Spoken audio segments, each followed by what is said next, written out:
Let's mic Janata journalist. नमस्कार, let's mic में आपका स्वागत है। मैं हूँ राखी जैन। जनता जर्नलिस्ट में हम बात करते हैं जनता के सवालों की, उनकी जरूरतों की और उन वादों की जो सरकारें करती तो हैं लेकिन निभाती कितनी हैं, आज ही हम जानेंगे।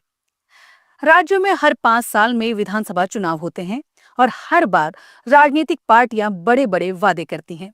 लेकिन सवाल ये है कि क्या ये वादे पूरे होते हैं? क्या सरकार बनने के बाद ये वादे उनकी प्राथमिकता में रहते हैं या चुनाव खत्म होते ही उन्हें भुला दिया जाता है?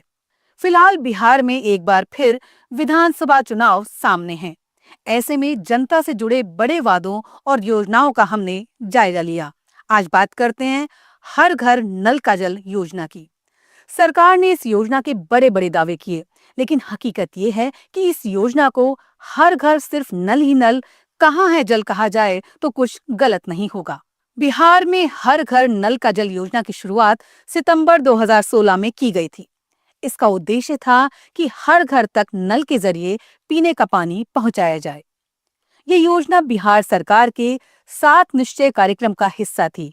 इसके तहत 2 योजनाएं बनी: मुख्यमंत्री ग्रामीण पेयजल निश्चय योजना, मुख्यमंत्री शहरी पेयजल निश्चय योजना। इन योजनाओं का लक्ष्य था कि साल 2024 तक हर व्यक्ति को हर दिन कम से कम 70 लीटर साफ पानी नल के जरिए मिले। सरकारी दावे के अनुसार 29,245 करोड़ रुपए खर्च करके 1,14,651 वार्डों में से 1,13,472 वार्डों में काम पूरा हो गया है। लेकिन जमीनी हकीकत अलग है। कई नगर पंचायतों में आधे से अधिक घरों तक पानी नहीं पहुंचा है। इस योजना में कई समस्याएं रहीं। पहली भ्रष्टाचार, दूसरी लागू करने में लापरवाही और तीसरी तकनीकी खामियां। कुछ इलाकों में ये योजना जरूर सफल रही, लेकिन बहुत सारे गांवों और शहरों में या तो पानी पहुंचा ही नहीं या पानी की गुणवत्ता बहुत खराब रही। सरकारी रिपोर्ट्स भले ही 99% कवरेज का दावा करें, लेकिन कई जगह लोग अब भी पानी के लिए परेशान हैं। यही नहीं, योजना के ठेके उप मुख्यमंत्री के रिश्तेदारों को मिलने से इस पर राजनीति और शक का साया भी पड़ गया है। कई जगह टावर बने लेकिन टंकी नहीं लगी, कहीं मोटरें नहीं लगी और जहां लगी वहां जल्दी खराब हो गई। आधिकारिक रिपोर्ट्स में भले ही 99% कवरेज का दावा है, लेकिन असली डेटा 80 से 85% तक ही पहुंचता है। स्थानीय रिपोर्ट बताती है कि कई गांवों में पानी की सप्लाई अब भी सही नहीं है और लोग कुएं या हैंडपंपों से पानी लाने को मजबूर हैं। जैसा कि राजनीति में अक्सर होता है, ये योजना भी राजनीतिक विवादों का केंद्र रही। विपक्ष ने इसे भ्रष्टाचार का प्रतीक बताया। इससे सरकार की भ्रष्टाचार मुक्त छवि पर सवाल उठे और चुनावी मुद्दा बना। योजना में भ्रष्टाचार के कई मामले सामने आए, जो इसके प्रभाव को कमजोर करने वाले प्रमुख कारण रहे। उदाहरण के लिए दैनिक अमर उजाला की रिपोर्ट में बताया गया कि कटिहार और 20 अन्य जिलों में 53 करोड़ रुपए के ठेके उप मुख्यमंत्री ताराकिशोर प्रसाद की बहू पूजा कुमारी, साले प्रदीप कुमार भगत और अन्य रिश्तेदार जैसे संतोष कुमार, प्रशांत चंद्र जायसवाल, ललित किशोर प्रसाद को दिए गए। बीजेपी ने दावा किया कि ये ठेके ताराकिशोर प्रसाद के विधायक रहते दिए गए थे, लेकिन विपक्षी राष्ट्रीय जनता दल ने इसे भ्रष्टाचार का प्रतीक बताया।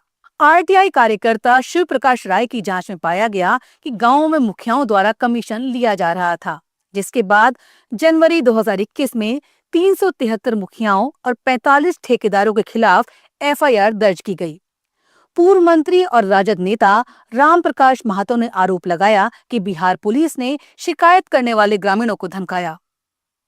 योजना को लागू करने में कई और समस्याएं भी सामने आई, जिसके चलते योजना कमजोर हो गई। दैनिक भास्कर की एक रिपोर्ट में ब्रह्मपुर पंचायत वार्ड 16 का उदाहरण बताया गया है, जहां टावर बने लेकिन टंकी नहीं लगी या टंकी लगने के बाद बोरिंग फेल हो गई। उनकी मोटर्स जल गईं, जिससे पानी की सप्लाई बाधित हुई। केवल कुछ घरों को कनेक्शन मिला, जबकि आबादी हजारों में थी।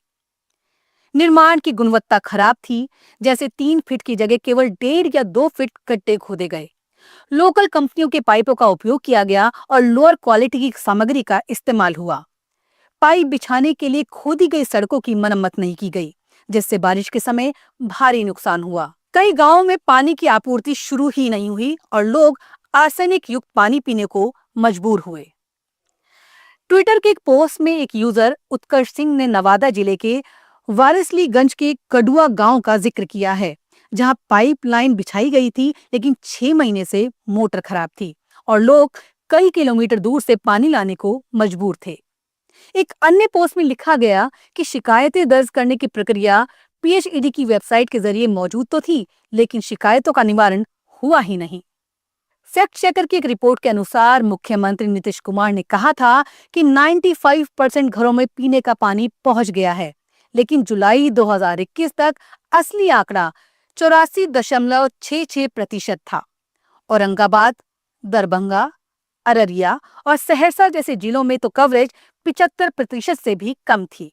मतलब नीतीश कुमार के दावे एक राजनेता के दावे थे और सरकारी दावे आधिकारिक दावे थे, जबकि जनता के दावे तो कुछ और ही कहानी कह रहे हैं। कांग्रेस प्रवक्ता रणदीप सिंह सुरजेवाला ने इसे हर नेता ठेका योजना कहकर सरकार पर निशाना साधा और उप मुख्यमंत्री के इस्तीफे की मांग की। आरजेडी ने दावा किया कि 73% नल बंद पड़े हैं और 50% गांवों में काम शुरू ही नहीं हुआ। ट्विटर पे कई स्थानीय नागरिकों ने दूर दूर से पानी लेकर आते लोगों की फोटो शेयर की है और दक्षिण बिहार में पेयजल संकट की बात की है। 2022 में मंत्री रामप्रीत पासवान ने कहा कि योजना अपने लक्ष्य तक पहुंच गई और 6000 करोड़ रुपए का बचा हुआ फंड केंद्र को लौटा दिया गया।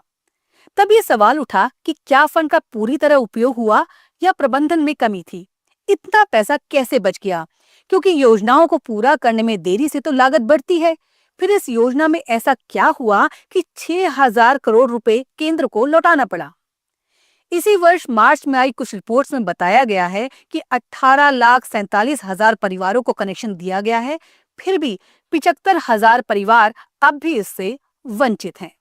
योजना का मोटा मोटा आकलन करें तो स्थिति कुछ यूं निकल कर आती है कि कुछ इलाकों में नल तो लगे हैं, लेकिन पानी की सप्लाई नियमित नहीं है। उदाहरण के लिए परबत्ता प्रखंड में गर्मी के मौसम में जल मीनारों से जल आपूर्ति ठप हो गई है, जिससे लोग परेशान हैं। अनेक जगह पाइपलाइन में रिसाव और घटिया सामग्री के उपयोग की शिकायतें मिली हैं, जिससे जल आपूर्ति बाधित हो रही है। कई जगहों पर सालों से लगे नल एक बूंद पानी नहीं दे रहे और अधिकारी न ध्यान दे रहे हैं और न सुनवाई कर रहे हैं। सरकारें जब योजना बनाती हैं तो कागज पर सब कुछ अच्छा दिखता है, लेकिन अगर मॉनिटरिंग ना हो और भ्रष्टाचार हावी हो जाए तो हाल वही होता है जो बिहार की हर घर नल का जल योजना के साथ हुआ। जरूरत है कि सरकार और संबंधित विभाग नियमित मॉनिटरिंग करें, जवाबदेही तय हो और जरूरत पड़ने पर सख्त कदम उठाएं, ताकि हर नागरिक को वाकई उसका हक साफ और सुरक्षित पानी मिल सके। तो कैसी लगी आपको लेट्स माइक की रिपोर्ट? कमेंट बॉक्स में अपनी राय जरूर दीजिए।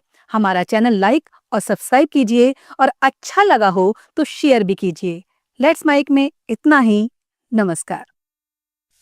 आप सुन रहे थे let's mic more than radio.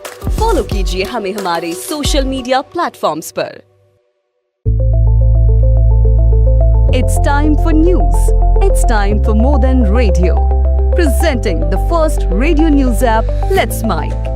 Let's Mic, a news-based app on your phone where you get to watch and listen news, talk shows, interviews, radio show podcasts. On Let's Mic, you get all relevant information of TV, print, radio, podcast, and digital. Let's Mic talks about every segment of life.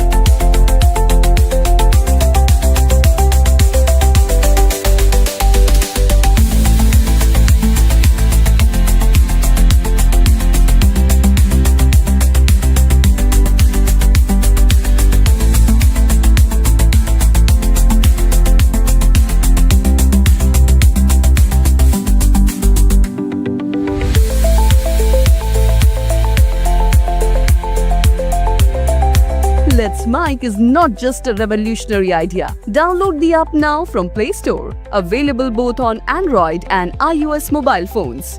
Follow us on YouTube, Instagram, Twitter, LinkedIn, Facebook, Telegram, WhatsApp, Snapchat. Let's talk, let's connect, and let's Mic.